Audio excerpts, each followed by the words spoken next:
The first thing we need to understand is that getting older is not the same thing as becoming incapable. That distinction matters, because when people hear the words over 60, they sometimes imagine that weakness, stiffness, and poor balance are simply unavoidable parts of the package. But your body does not suddenly wake up on your 60th birthday and decide, "That's it, we're done." Biology is much more interesting than that. What often changes with age is how much we use certain abilities. Think about something as ordinary as standing up from a chair. When you are younger, you probably do it dozens of times without even noticing.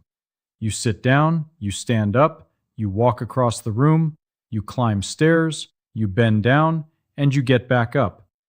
These movements are so automatic that your brain barely gives them attention. But gradually, life can become less demanding. Maybe you sit for longer periods. You drive instead of walking. You use the elevator instead of the stairs. You avoid getting down on the floor because getting back up feels uncomfortable. You stop carrying heavier objects because they feel difficult. And here is the interesting part. The body adapts to what you repeatedly ask it to do, and also to what you stop asking it to do. Muscles that are rarely challenged have less reason to remain strong. Balance becomes less practiced. Coordination can become less automatic. The movements that once required almost no thought can begin to require concentration. This creates a quiet cycle. You become slightly weaker, so certain activities feel harder. Because they feel harder, you do them less often. Because you do them less often, your body gets even less practice. It doesn't happen overnight. That's why people sometimes don't notice it until one day something surprisingly simple becomes difficult. Getting out of a low chair. Climbing a flight of stairs. Standing up after sitting for a long time. Walking across an uneven surface. These aren't athletic competitions. They are ordinary movements. And that is exactly why they matter. Physical fitness after 60 shouldn't be measured only by how fast you can run or how much weight you can lift. A much more practical question is, can your body still perform the movements that allow you to live independently? Your legs are especially important because they are involved in almost everything you do while upright. Your thighs, hips, and surrounding muscles help you rise, walk, stabilize yourself, and control your body when you lower yourself into a chair. So the goal isn't to fight aging. The goal is to keep giving your body a reason to remain capable. And this is where one remarkably simple movement becomes interesting: standing up and sitting back down from a chair. It looks almost too easy to count as exercise, but sometimes the simplest movements are the most useful because they imitate real life. You don't need a complicated machine. You don't need a gym membership. You don't need to perform an impressive athletic routine. You simply need to practice a movement your body already understands. Because after 60, the most valuable exercise may not be the one that makes you look like an athlete. It may be the one that helps you continue living your everyday life like one. Now we come to the simple exercise at the center of this discussion, the sit to stand. At first glance, it hardly looks like exercise at all. You sit in a chair, you stand up, then you sit back down. That's it. But look closer, because this tiny movement contains a surprisingly complicated piece of human engineering. When you stand from a chair, your body has to coordinate several things at almost the same moment. Your feet need to provide a stable base. Your ankles, knees, and hips have to work together. Your thigh and hip muscles produce force. Your abdominal and back muscles help stabilize your trunk. And your nervous system has to coordinate all of these actions smoothly. In other words, you're not training just one muscle. You're practicing a movement pattern. And that's important after 60 because everyday life isn't organized around isolated muscles. Life asks your body to work as a team. When you get out of bed, you coordinate your body. When you climb stairs, you coordinate your body. When you stand from the dinner table, you coordinate your body. When you get up from a sofa, you coordinate your body. The sit-to-stand movement gives you a simple way to practice that coordination. Here's how to think about it. Start with a sturdy chair placed on a stable surface. Sit toward the front portion of the seat while keeping your feet firmly planted on the floor.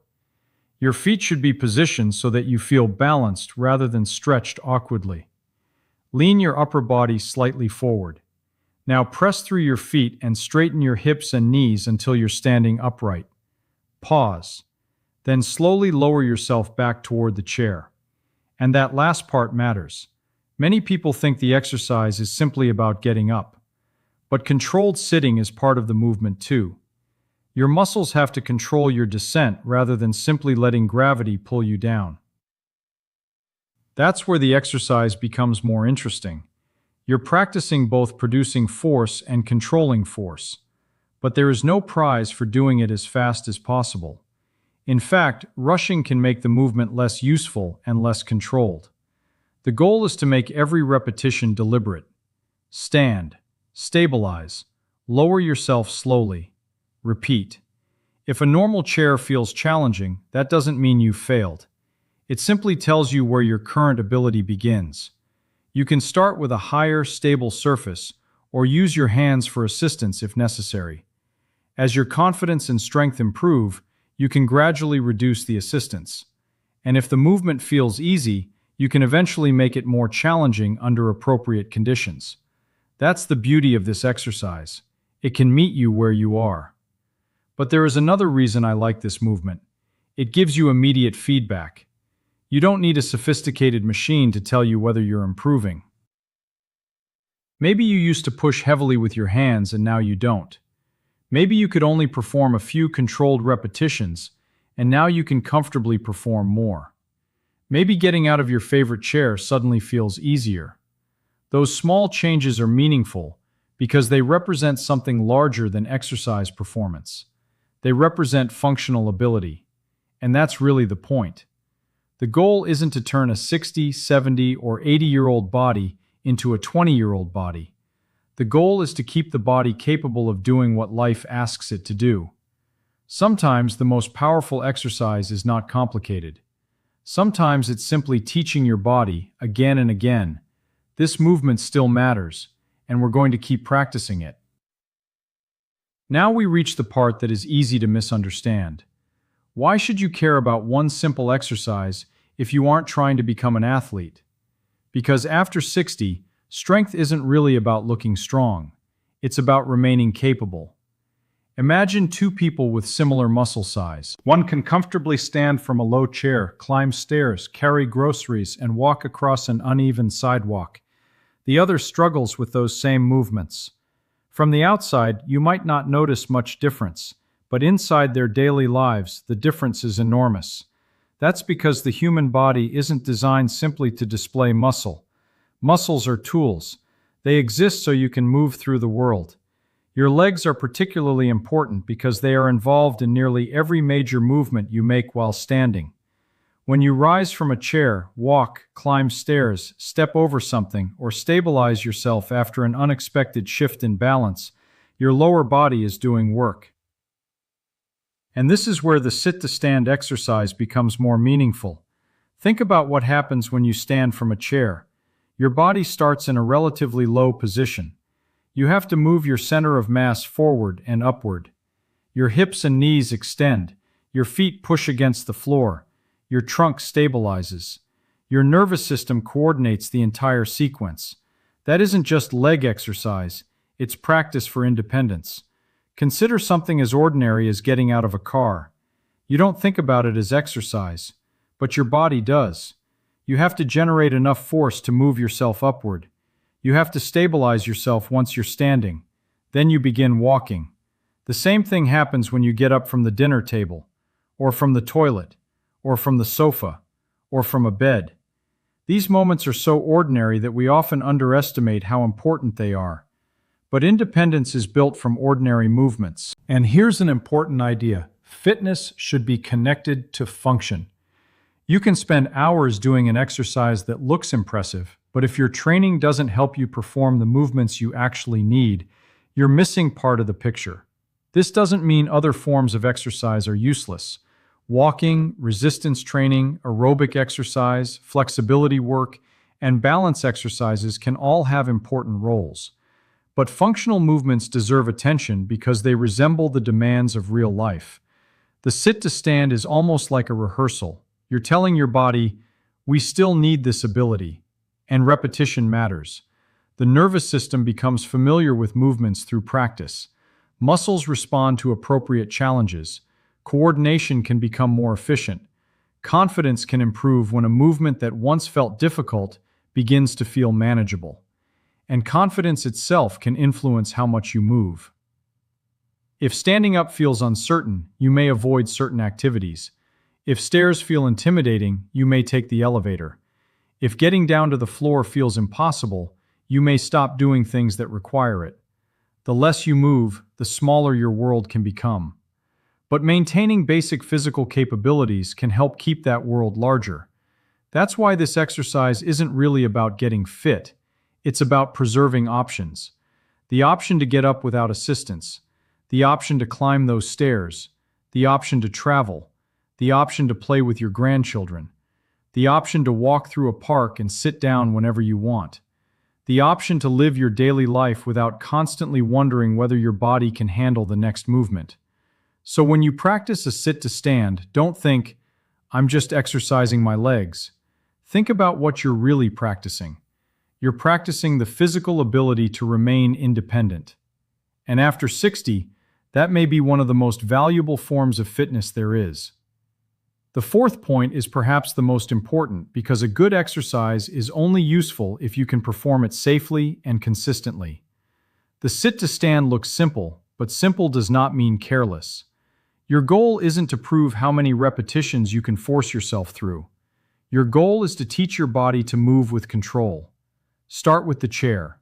Choose a sturdy chair that doesn't slide easily and, ideally, doesn't have wheels. Place it on a stable, level surface. If you are uncertain about your balance, position the chair somewhere you can safely steady yourself if needed. Sit comfortably with your feet firmly on the floor. Now pay attention to your posture. Rather than leaning backward and trying to throw yourself upward, bring your upper body slightly forward. Your nose moves toward your toes, your feet stay planted, and then you push through the floor as your hips and knees straighten. Stand tall. Don't rush. Then reverse the movement. Bend at your hips and knees and slowly lower yourself toward the chair. And here's a useful principle. Control the way down. Gravity is going to pull you toward the seat anyway. Your muscles don't need to fight gravity completely, but they should control your descent. Think of lowering yourself rather than dropping yourself. If you can do that comfortably, you're already practicing something valuable. But what if you can't stand without using your hands? That's okay. It doesn't mean the exercise isn't for you.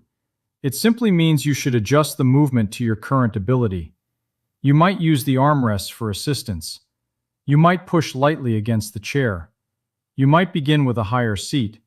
You could even practice the movement with fewer repetitions. The important thing is to create a challenge that is manageable rather than overwhelming. Think of exercise like adjusting the volume on a radio. Too quiet and you're barely challenging the system. Too loud and everything becomes uncomfortable. You want the level where your body has a reason to adapt while you can still maintain good technique. As the movement becomes easier, you can gradually increase the challenge. Perhaps you perform another repetition. Perhaps you use less assistance. Perhaps you choose a slightly lower seat, provided you can do so safely. But don't turn progress into a competition. More isn't automatically better. A few controlled repetitions performed regularly can be more useful than a large number of rushed repetitions performed occasionally. And pay attention to the difference between effort and warning signs. Muscles working in mild exertion are normal parts of exercise. But sharp pain, unusual dizziness, chest discomfort, severe shortness of breath, or feeling faint are not signals to push through. Stop and seek appropriate medical advice, especially if you have health conditions or concerns about exercising. This is also where individual circumstances matter. Two people who are both over 60 can have completely different strength, balance, joint health, training history, and medical needs. So there is no magical number of repetitions that everyone must perform. Your starting point is your starting point. Maybe it's 3 repetitions, maybe it's 5, maybe it's 10. The number isn't the achievement. Control is. Because every careful repetition teaches your body something. Feet stable, body forward, push upward, stand tall, lower slowly, repeat. That's not complicated. And perhaps that's exactly why it works so well as a practical movement. You don't need to memorize a complicated routine. You don't need expensive equipment. You need a stable chair, enough space, attention to technique, and the patience to progress gradually. The objective isn't to defeat your age. It's to keep giving your body a safe reason to stay capable. And sometimes, the smartest exercise is the one simple enough that you can actually keep doing it. The final point brings everything together, because the real value of this exercise isn't what happens during one workout. It's what happens when a small movement becomes a habit. Imagine doing 5 controlled sit-to-stands today. Nothing dramatic happens. You don't suddenly become stronger overnight. Your body doesn't transform while you're sitting there. And tomorrow morning, you probably won't wake up feeling 10 years younger. But that's not how the body works. Adaptation is usually quieter than that. You give your body a manageable challenge. You recover. Then you challenge it again. Over time, your body has a reason to maintain and improve its ability to perform that movement. This is why consistency matters so much. Think about brushing your teeth. One day of brushing doesn't suddenly create perfect dental health. But repeated small actions, performed regularly, can have an enormous effect over time. Movement works in a similar way. A few controlled repetitions today, a few more tomorrow, and then again next week. The individual session may seem insignificant, but the accumulation of practice is not. And there's another important idea here. The goal isn't simply stronger muscles. The goal is maintaining your ability to interact with the world. Think about what independence actually means. It means getting out of your favorite chair without needing someone to pull you up. It means standing from the toilet. It means climbing the stairs to your bedroom. It means getting out of the car after a long journey. It means being able to walk into a store, carry a few groceries, and return home. These activities don't appear on a bodybuilding scorecard, but they are the movements that make everyday life possible. That's why functional exercise can be so meaningful after 60. You're not training for a photograph. You're training for Tuesday morning. You're training for the moment when you need to stand up. For the staircase you didn't plan to climb, for the uneven pavement you didn't expect, for the trip you want to take, for the family gathering where you want to get up and move around instead of remaining seated because you're worried your body won't cooperate. And perhaps the most powerful benefit is psychological. When you practice a movement and discover that you can do it better than you expected, you gain information about your body. You realize, I can improve. That realization can change behavior. You may walk a little more. You may become more willing to use the stairs. You may decide to practice balance. You may start paying more attention to strength. One small success can lead to another, but remember, consistency does not mean doing the exact same thing every day regardless of how you feel. Recovery matters, technique matters, your individual health matters. The smartest approach is gradual. Start at a level you can control. Practice regularly. Give your body time to recover, then increase the challenge slowly as the movement becomes easier.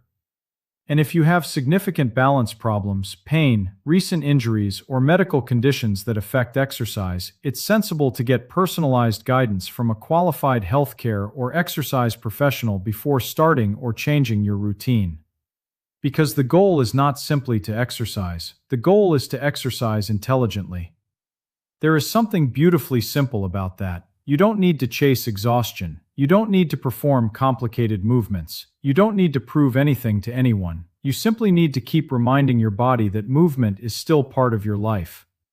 Stand up, sit down, stand again. And over time, those ordinary repetitions can represent something much bigger. They represent strength. They represent practice. They represent confidence. And most importantly, they represent the possibility of continuing to do the ordinary things that make life feel like your own. Because aging isn't a competition you win by becoming younger. It's a process you navigate by staying as capable, mobile, and independent as you reasonably can. And sometimes, preserving that ability begins with something almost unbelievably simple: a chair, your feet, and the decision to stand up.